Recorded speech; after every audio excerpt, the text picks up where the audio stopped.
Here's the story of a little American Flyer Prewar 3110. When I got it, all the parts were stripped and somebody had sanded off the paint. So I rebuilt the motor, fixed the wheels, and polished up some of the brass. Then I painted the frame black, gloss black Rust-Oleum, and sandblasted the body so that it could have a good coat of colonial red paint.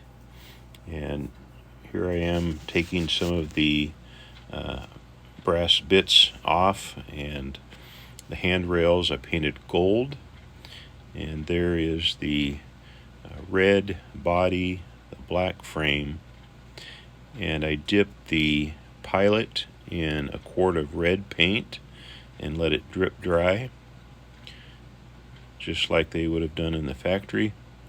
There's the colonial red on the body. There's the roof, and there is a pre-assembly without the brass trim.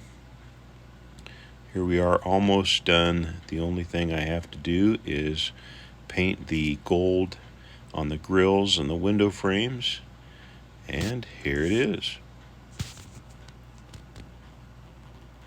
Now let's give it a run.